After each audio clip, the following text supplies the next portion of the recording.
उत्तर प्रदेश सरकार के 9 वर्ष पूरे होने पर ग्रेटर नोएडा के सूरजपुर कलेक्ट्रेट सभागार में भव्य पत्रकार वार्ता का आयोजन किया गया। प्रभारी मंत्री कुंवर ब्रिजेश सिंह और जनप्रतिनिधियों की उपस्थिति में संकल्प से सिद्धि के विजन को दोहराया गया। इस दौरान सुरक्षा, सुशासन और समृद्धि के 9 वर्षों की उपलब्धियों पर आधारित पुस्तिका का विमोचन भी किया गया। ये केवल गौतम बुद्ध नगर की 9 वर्षों की उपलब्धियां हैं। सौरभ,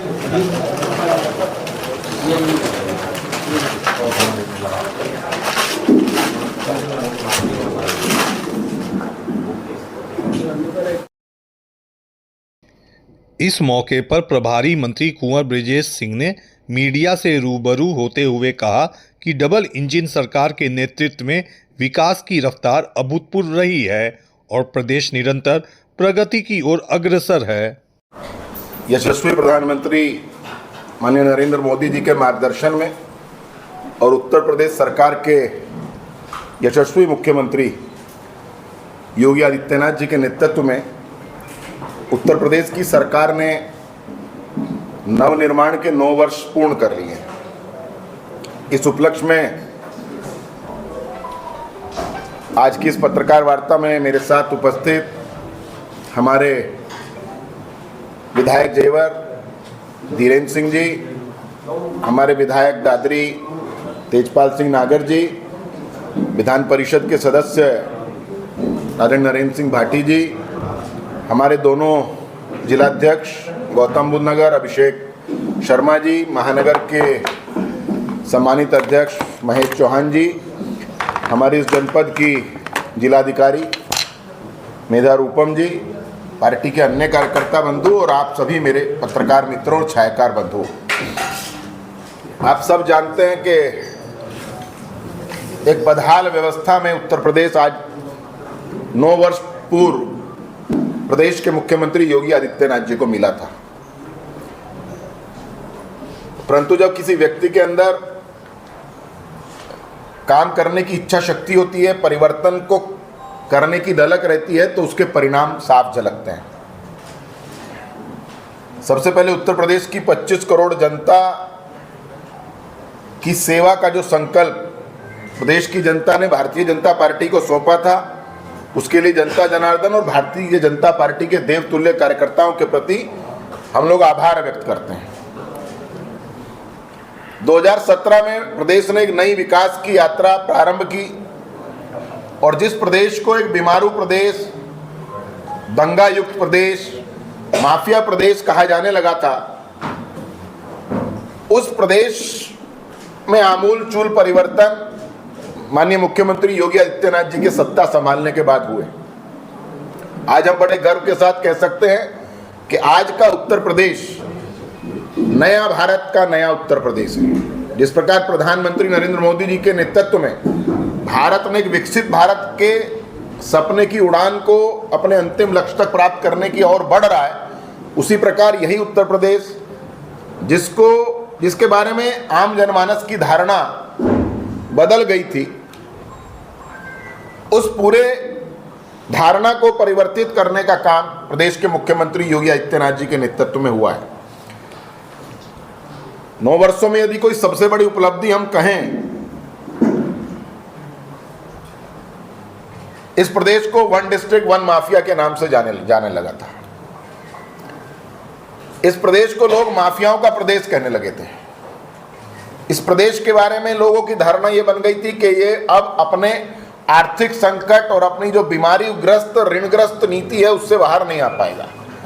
लेकिन यही प्रदेश है कि आज बीमारू राज्य से निकल करके हम लोग देश की ग्रोथ में ग्रोथ इंजन के रूप में शामिल हुए हैं।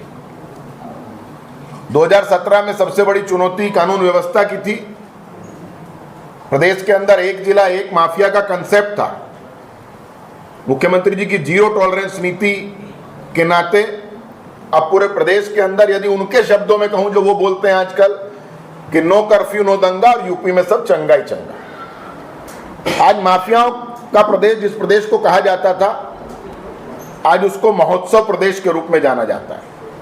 जिस प्रदेश में बच्चों के हाथ में तमंचे लहराते थे, जिस प्रदेश के छात्रों के नौजवानों के हाथ में तमंचे लहराते थे, आज उसी प्रदेश में छात्रों और नौजवानों के हाथ में टैबलेट और स्मार्टफोन है। माफियाओं की लगभग 4000 करोड़ से ज्यादा की संपत्ति को हमने जब्त किया है, ध्वस्त किया है। और अलग अलग प्रकार की गैंगवार थी, अलग अलग प्रकार के गैंग प्रदेश के अंदर सक्रिय थे। उनमें 53 जो ऑर्गेनाइजेशनल गैंग थे उनको हम लोगों ने खत्म किया है। प्रदेश के अंदर 977 अपराधियों में 977 अपराधियों पर एनएसए की हमने कार्रवाई की है।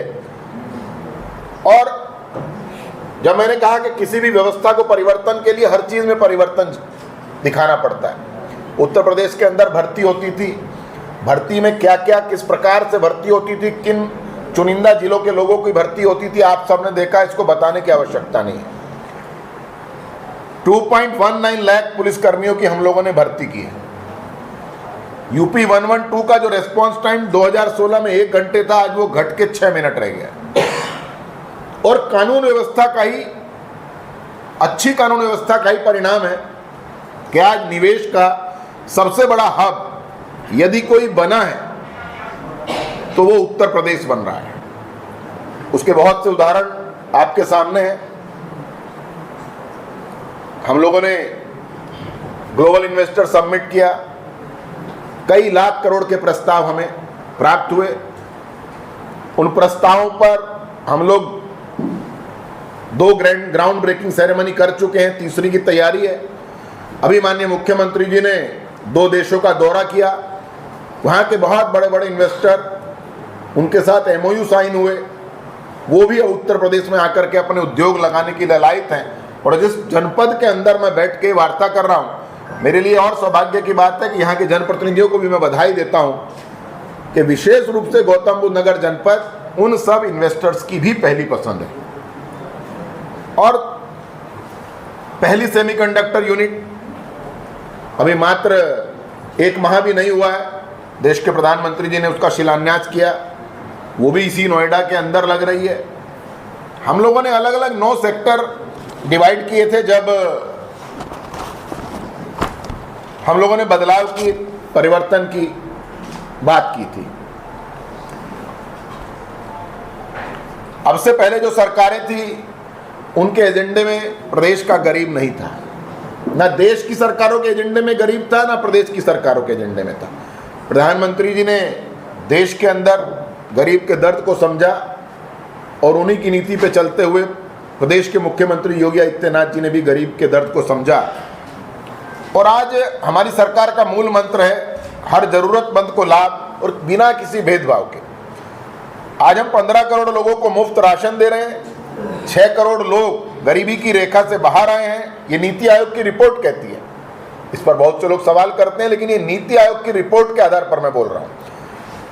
5 करोड़ 60 लाख आयुष्मान कार्ड हम लोगों ने बनाए हैं और 9 करोड़ लोगों को आयुष्मान बीमा का कवर दिया है। 1 करोड़ निराश्रित महिलाओं, वृद्धजनों और दिव्यांगजनों को हर महीने 1000 रुपये पेंशन हम देते थे, जो अगले महीने से ये पेंशन राशि बढ़ा करके 1000 के स्थान पर 1500 रुपये की जा रही है। 1 करोड़ से ज़्यादा बहनें स्वयं सहायता समूहों से जुड़ी हैं और इनमें से 18 लाख महिलाएं लखपति दीदी भी बनी हैं। महिलाओं के अंदर कितनी काबिलियत है, कितना वो अपना योगदान दे सकती हैं, उसका एक जो सर्वे है, जो उनकी कार्यबल की भागीदारी है, जो 16 में मात्र 13% थी। और ये कानून व्यवस्था का इससे बड़ा एग्जाम्पल कोई हो नहीं सकता, क्योंकि आज रात के 12 बजे भी एक बहन अपने ऑफिस से सुरक्षित अपने घर पहुंच सकती है, अपने पीजी पहुंच सकती है, अपने गेस्ट हाउस पहुंच सकती है। किसी को भी किसी प्रकार का डर भय नहीं है। उसी का कारण है कि जो कार्यबल भागीदारी थी, जो वर्कफोर्स में हमारी महिलाओं का रेशो था, हमारी बहनों का रेशो था, वो 2013 में 13% था, आज वो 36% है। किसान की बात करते हैं तो हम लोग कहते हैं कि हमने किसान को सम्मान भी दिया और उसको समृद्धि तक ले जाने का भी काम किया है।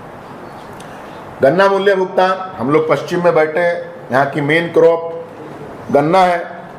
इन 9 वर्षों में 3.15 लाख करोड़ से अधिक हमने गन्ना मूल्य भुगतान किया है। और जब हम 2017 में आए थे तो 2016 और 2015 तक का भी गन्ना मूल्य भुगतान शेष था, उसको भी हम ही ने आकर के किया है। तो जो आज हम लोगों को कहते हैं कि हमने क्या किया, ये उनके लिए जरूरी है कि ये हम ऑन पेपर बोल रहे हैं, आप लोगों के सामने बोल रहे हैं, सदन में माननीय मुख्यमंत्री जी ने अपने वक्तव्य में बोला है। ये ऑन पेपर और सदन के अंदर बोला हुआ कोई वक्तव्य कभी भी गलत हम नहीं बोल सकते हैं। प्रधानमंत्री किसान सम्मान निधि के माध्यम से 3.12 करोड़ किसानों को 99,000 करोड़ रुपए हमने डीबीटी के माध्यम से उनके उसमें ट्रांसफर किए हैं।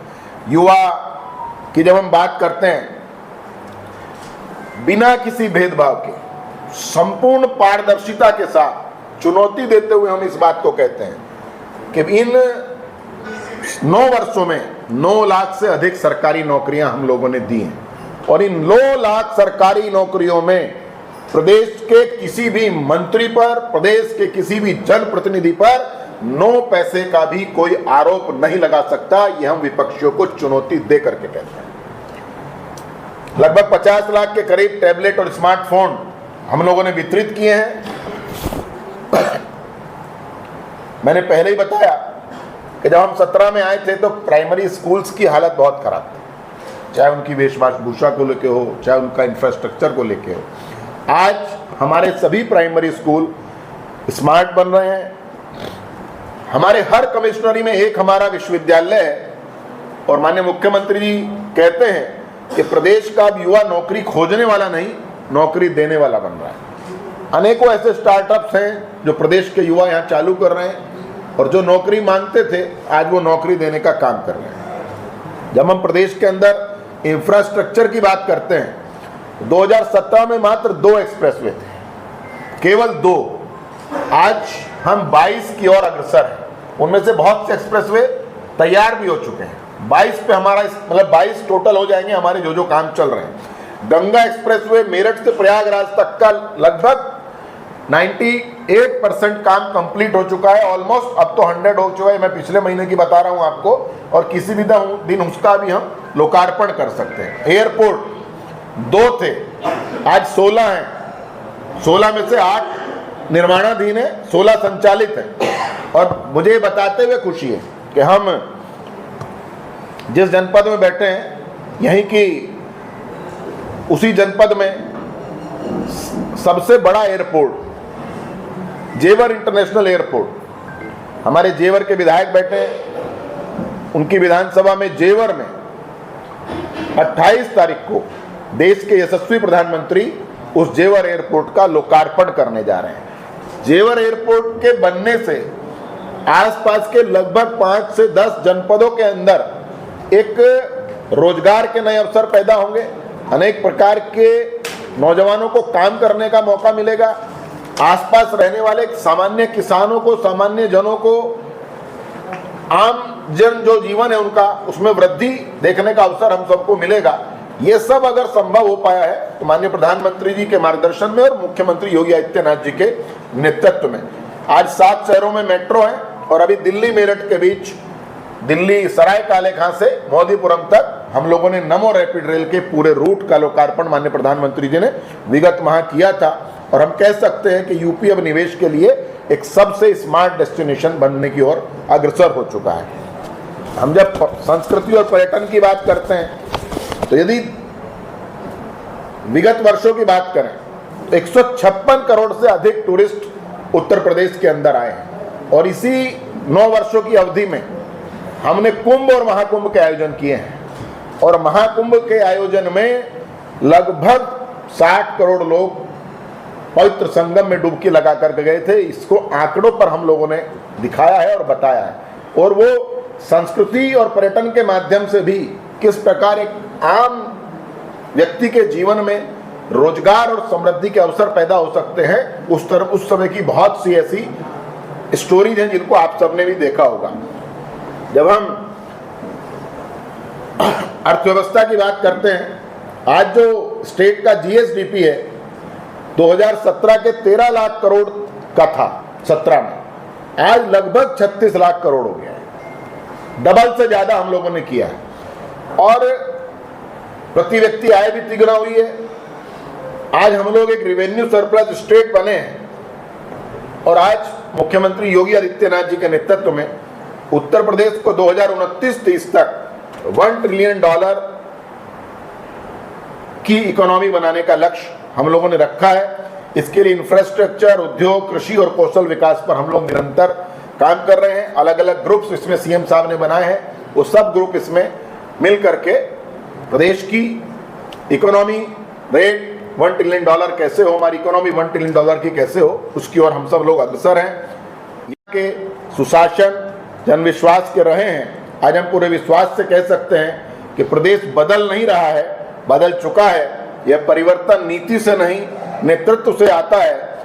इसलिए हम बड़े विश्वास के साथ कहते हैं कि मोदी है तो मुमकिन है और योगी है तो यकीन है के साथ हम लोग इस बात का समापन कर सकते हैं। मुझे प्रदेश के सरकार के 9 वर्ष पूर्ण होने पर हम लोगों ने इन 9 वर्षों को नवनिर्माण के 9 वर्ष का नाम दिया है।